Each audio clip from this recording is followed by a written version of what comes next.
afternoon, everyone, and welcome to Coventry Oval in Diamond Creek. Well, we have come to the end of the 2017-18 cricket season. Today is day one of the grand final. This weekend is grand final weekend. We are about to watch the grand final of the F2 division between Diamond Creek 1 and North Eltham Wanderers. Today is the 17th of March 2018. You are watching Channel 8, the local sports network, in association with our partners Bizz 99.9 FM Substitute Radio. I today will be your lead commentator, your host, the one, the only. I am Chukka Wilson, and I welcome you to this broadcast.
You are watching Channel 8, the local sports network, in association with our partners Bizz 99.9 FM.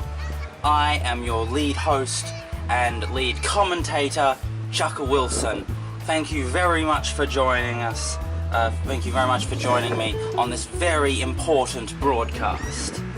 Now, today we begin the grand final of the F2 division. This is the game to win the premiership, to take it all. It's to claim the top prize. Today and tomorrow we are going to be seeing the F2 premiers win this game of cricket. And then if something happens where the result is not completed, we do have to come back next weekend on the 24th and 25th of March. But let's assume we're going to be seeing this grand final this weekend. This is the 2017-18 grand final of the F2 division.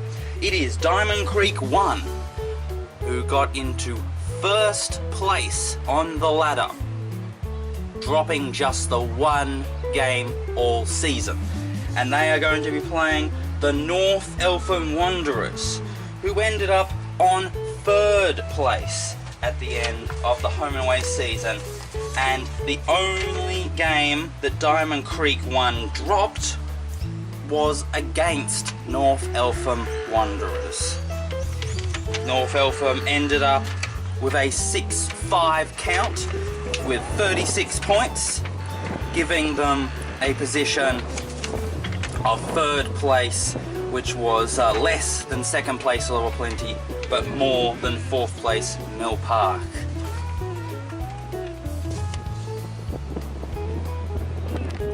So before we discuss what is likely to happen today and over the course of this match, the grand final, let's just spend a bit of time recapping what happened last weekend so that we can get a sense of these two teams as they are, what their strengths are, what their weaknesses are, what their tactics might be coming into this game, and exactly how these two teams weigh up. So obviously, as I said before, in terms of the home and away season, Diamond Creek 1 ended up on top place with a 10-1 record. The only game they lost was against the North Eltham Wanderers at the very beginning of the season. And North Eltham ended up with a 6-5 record and got into third place. And so these two teams are some of the best teams that this competition has been able to produce, and it only makes sense that they're competing in this game for the premiership. So let's have a look now at the two semi-finals that happened last weekend. Let's start with the Lower Plenty versus North Eltham Wanderers. So it is second place versus third place. It was hosted obviously by Lower Plenty because they got into second place, but North Eltham won the toss and elected to bat. North Eltham ended up getting bowled out for 98 with double figure scores by Corbin, Bowen, Banks and Mortar. For the Lower Plenty bowlers, Caldera got 4 for 15, Shah 3 for 37, Chilcott 1 and El Cadera 1. Then, in response, so chasing a small total, for a semi-final, so only needing 99 runs to win to get into the grand finals, not a huge task, and Plenty fell short. They ended up getting bowled out for just 84, with Veal top scoring with 25, and then double figure scores also for Ryan, Lambert and Naif. For the North Eltham Wanderers bowlers, the superstar of the semi-final was Mortar, who took 5 for 3. And that was the deciding factor in allowing North Eltham to win the game and go into the grand final. Also contributing was O'Callaghan with 2 for 23 and Abatangelo with 2 for 6, and then Reed also contributed with 1 wicket. So that was the semi-final of second place versus third place, where it turns out that it was third place that actually came home with the goods in a unique and unusual situation. The other semi-final was not nearly as interesting because the expected team actually did come up with the win. So it was first place versus fourth place. Mill Park going over and facing against Diamond Creek 1, who got the minor premiership. Mill Park batted first and were bowled out for just 50 in the 30th over, with the one double figure score being of Johnson, who scored at 21. As for the Diamond Creek bowlers, Sewell got 6 for 22, Ireland got 3 for 1, and then the other one was taken by Farron Price. In response, Diamond Creek were able to chase down the score and ended up 3 wickets down, 3 for 53 after 24 overs, with Milner being the top scorer with 24 not out, and the other double figure score was MacDonald. So those are the two semi-finals that we saw last weekend. Now, we actually saw live the Diamond Creek 1 versus Mill Park game here on Channel 8, the local sports network, and we read about the other one, the Lower Plenty versus North Eltham Wanderers game. So both of these games were obviously very bowler friendly in the fact that the two teams that are competing today bowled out their opponents respectively for 84 and 50, which for a semi-final game where you get the full 68 overs to bat seems rather bizarre and counterintuitive, because you'd think that as the autumn months go on, everyone starts becoming weary about the longness of the season as it becomes drier and there's not a lot of rain around, so the ground might become a bit drier. You might expect, and of course the commitment and the concentration could rise people up to the occasion so that they perform really well come the finals. And yet, when it came to performing in the finals, so far we have seen the bowlers do all of the great work.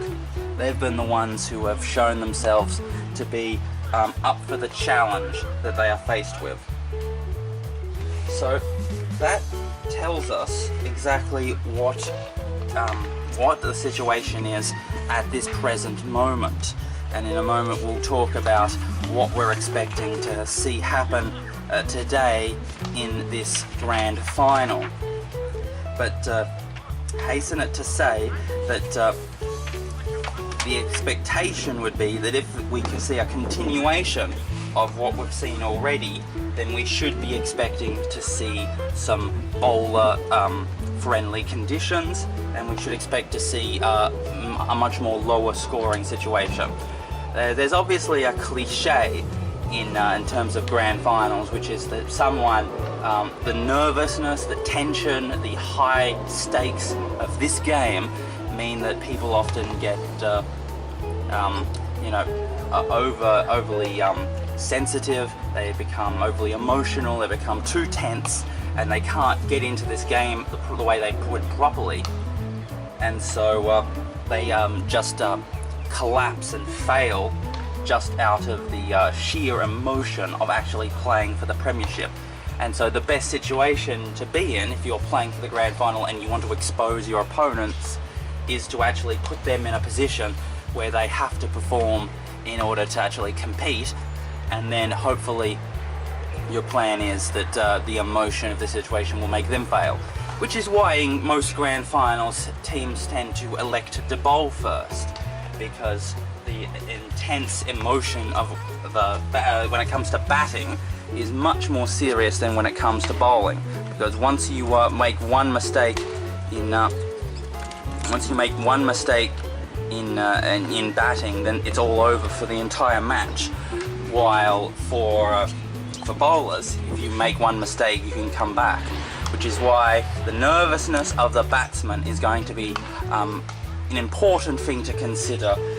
Exactly whether you decide to actually bowl first or not. Maybe you think that your batsmen have enough nerves that they are going to be able to commit long enough and hard enough to actually make a good competitive score, maybe 150 or to 200, maybe 175, and that would be a real grand final winning total. And if that's the case, then maybe you think that the best option would be to bat first. So those are the two things. If you want to expose your opponent's nervousness and emotional state, then you would bowl first. But if you think that your batsmen have the confidence and the courage and the concentration needed to actually win this grand final through just excellence, sheer excellence, then obviously your option would be to bat first and just back yourselves to score a reasonably good total.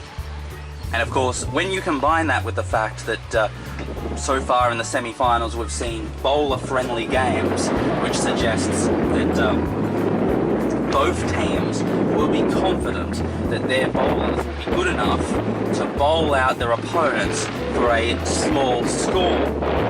Now, obviously, whether or not you decide to play your trump card immediately, or you hold your trump card for the best moment when to win the game, is it's obviously a very big tactical question.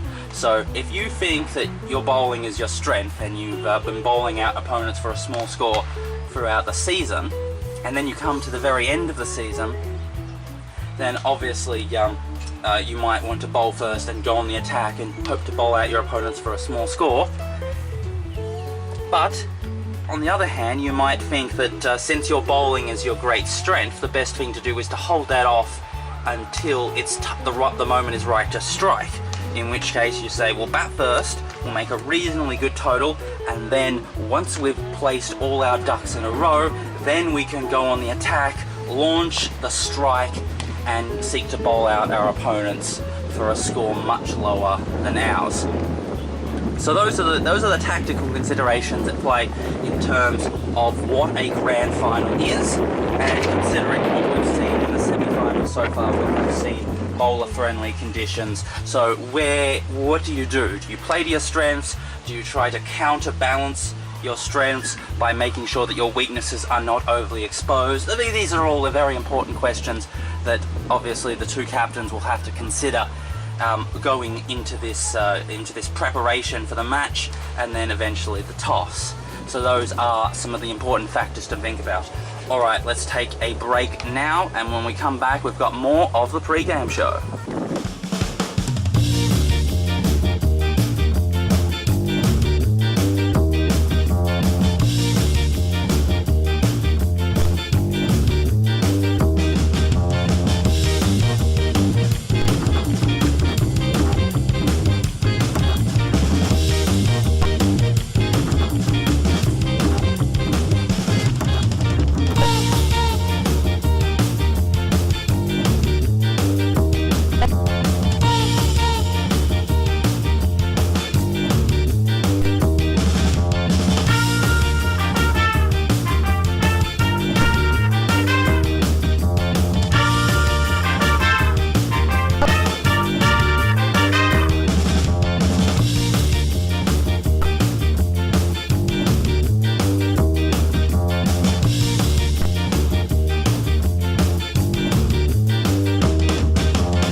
So let's just take a moment to look at the weather. Now, it is typical March weather. We have seen the temperature decrease heavily from what it was in the summer. We've seen the humidity fall away and it has become much more moderate in temperature and much drier, which is very typical autumn weather. But today there's been a little bit of a boost in the temperature, so suddenly at the last dying embers of summer we've seen a much more hotter day today. So let's just go through last week. So Sunday was 23 degrees, Monday was 21, Tuesday was 21, Wednesday was 21, Thursday was 21, and Friday was 24. And the only time that there was any rain was on Tuesday, where there was 2 millimeters. So what about this weekend? What about this grand final?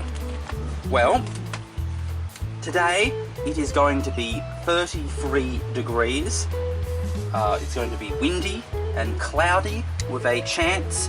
There was supposedly a chance of a thunderstorm early in this morning, and then in the afternoon there will be an increase in the cloud cover, but it should be sunny throughout the morning and early afternoon.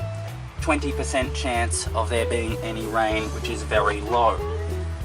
So far today, it did rain a little bit overnight, but nothing significant. There's no sign of dampness on the ground anywhere around the Diamond Creek area. It still feels very dry, very much like it has not rained in any significant way for quite a long time, which is exactly the case. The temperature is quite hot and it is a dry heat. There's no humidity. It's a very it's not oppressive heat. It's actually quite nimble and light, so you should be able to tolerate walking around through it. You would only start to sweat if you put in a lot of physical activity, like you're running around trying to field the ball. There is a light breeze coming across the ground from east to west, but it's not enough that it would affect play, but it might give you a bit of a cool off. Then tomorrow it gets a bit interesting, because tomorrow the temperature will go back down to 26 degrees. It will be still windy, maybe potentially a thunderstorm early in the morning, and then a mostly sunny afternoon.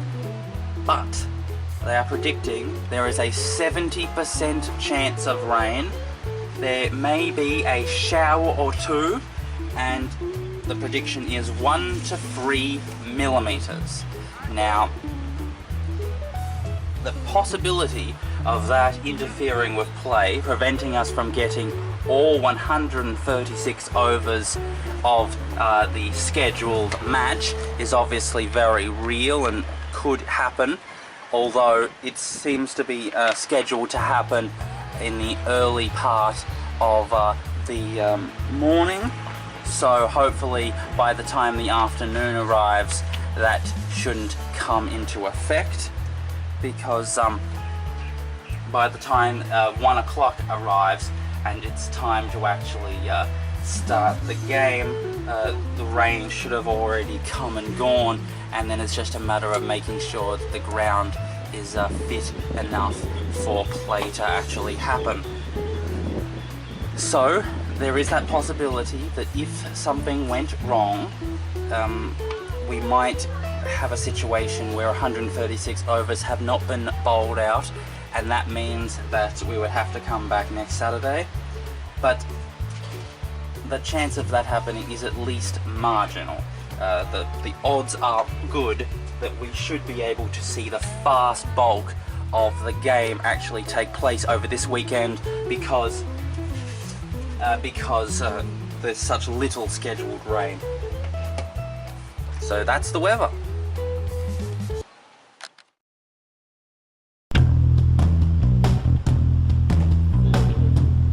And what a shot. Excellent camera there. For slams. And Mitchell unleashed there with the drive. Difficult round to field on. The ball's going to run 40 left of it. What an incredible shot by Hayden. Almost hit the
wasn't quite, the length wasn't there, and Mitchell was able to work it off the stumps all the